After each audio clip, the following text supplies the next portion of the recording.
Welcome back to the channel guys. तो आज हम लोग शुरू करने वाले हैं basics of forex market series का episode number 6। So let's get started.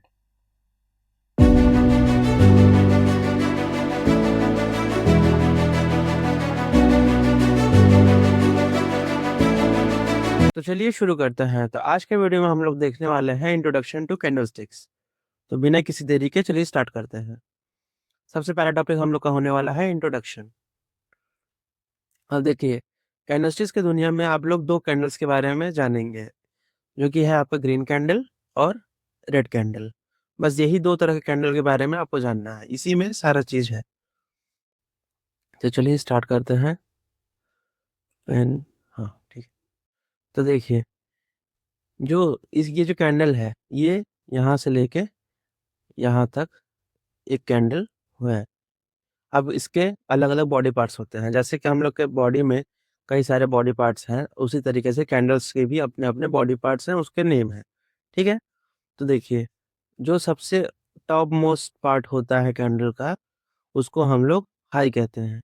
चाहे वो रेड का हो चाहे ग्रीन का, दोनों के जो सबसे टॉप पार्ट होते हैं उसको हम लोग हाई कहते हैं। फिर जो सबसे लोअर पार्ट होता है कैंडल का, ये ये सबसे लोअर पार्ट है, इसको हम लोग लो कहते हैं। अब ये जो आपको दिख रहा है एक लाइन, ब्लैक कलर का ये जो लाइन आपको दिख रहा है यहाँ से लेके यहाँ तक, इस लाइन को हम लोग कहते हैं विक। इसको हम लोग विक या फिर शैडो कहते हैं। ठीक है। तो और इसको, ये जो आपको पूरा कलर्ड पार्ट दिख रहा है, इसको हम लोग बॉडी कहते हैं। ठीक है। अब देखिए, समझने वाली बात अब शुरू होती है। इतना तो सभी में सेम है, जो वीक है वो दोनों में सेम है, चाहे रेड हो चाहे ग्रीन हो। ये अपर मोस्ट और लोअर मोस्ट पार्ट को जो हम लोग हाई और लो कहते हैं, वो भी दोनों में सिमिलर है। बॉडी भी दोनों में सिमिलर है। अब चेंजिंग यहाँ से है। तो देखिए, जो ग्रीन कैंडल होता है उसका ओपनिंग नीचे होता है, ये जो है इसका ओपनिंग पॉइंट है, और ये इसका क्लोजिंग पॉइंट है। ठीक है, ये ग्रीन में है। और इसी में अगर हम लोग रेड में बात करें, तो रेड का जो क्लोजिंग पॉइंट है वो यहाँ पे नीचे होता है, और ओपनिंग पॉइंट जो है वो ऊपर होता है। ठीक है, इतना क्लियर है। अब देखिए, अब बात करते हैं हम लोग इनके नाम्स की। इनका नाम, जो ग्रीन कैंडल रेड कैंडल है, ये इसका नाम नहीं है, इसका नाम है, इसको हम लोग, जो ग्रीन कैंडल होता है उसको हम लोग बुलिश कैंडल कहते हैं, और जो रेड कैंडल होता है उसको हम लोग बेरिश कैंडल कहते हैं। ठीक है। अब देखिए, अब हम लोग आगे समझेंगे कि इसका हर एक कैंडल का अपना अपना लैंग्वेज होता है। अब उस लैंग्वेज को समझने के लिए हम लोग को कैंडलस्टिक्स के एनालॉजी को समझना पड़ेगा। तो चलिए कैंडलस्टिक्स के एनालॉजी को समझते हैं। इसको मैं डिलीट कर दूं सब। सेकंड पार्ट हम लोग का है कैंडलस्टिक्स एनालॉजी। अब कैंडलस्टिक्स एनालॉजी थोड़ा सा समझने वाला टॉपिक है। इसको आपको थोड़ा सा ध्यान से समझना पड़ेगा, नहीं तो फिर आपको कंफ्यूजिंग लगेगा। तो देखिए, जब हम लोग कैंडलस्टिक्स की बात करते हैं, तो हर एक कैंडलस्टिक्स अपने आप में कुछ ना कुछ बताता है हमको मार्केट के बारे में। तो हम लोग को वही चीज़, हर एक ट्रेडर का यही काम होता है कि मार्केट को समझना। तो हर एक कैंडल, जो मार्केट का सबसे छोटा यूनिट होता है, वो है कि कैंडल।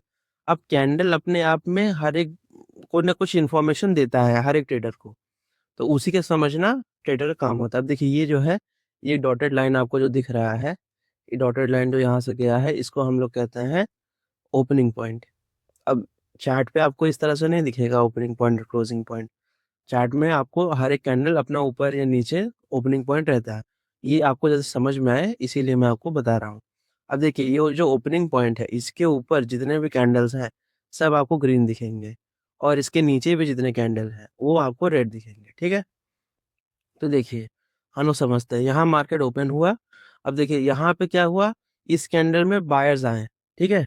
ये जो कैंडल है, कैंडल नंबर 1 2 3 4 5 6। ठीक है। ये मैं कैंडल का नाम दे दे रहा हूँ, एक समझने में आप लोग को आसानी होगा। अब देखिए, यहाँ पे हर एक कैंडल को मैं अपना एक एक नाम दे दिया हूँ। देखिए, कैंडल नंबर 1 में देखिए बायर्स आए, तो मार्केट इसको कैंडल को ऊपर पुश किए। ठीक है। अब देखिए, कैंडल 2 में क्या दिखा रहा है, कैंडल 2 में समझ में आया हम लोग को कि यहाँ पे और ज़्यादा बायर्स आए, तभी कैंडल ऊपर गया। अब कैंडल 3 में क्या हुआ, कैंडल 3 में आपको समझ में आया कि यहाँ पे और ज़्यादा बायर्स आए। देखिए, इसमें क्या हुआ, बायर्स की जो क्वांटिटी है वो हर एक कैंडल में बढ़ती चली गई। इसमें कुछ और थी, इसमें और ज़्यादा बढ़ गई, इसमें और ज़्यादा बढ़ गई, ठीक है? अब यहाँ से देखिए सिनेरियो चेंज हुआ। अब आप कहेंगे कि ये जो वीक फॉर्मेशन है, ये किस तरह से हुआ? तो देखिए यहाँ पे ये जो वीक का फॉर्मेशन है, ये क्यों हुआ मार्केट में? आपको क्या लगता है क्यों हुआ होगा?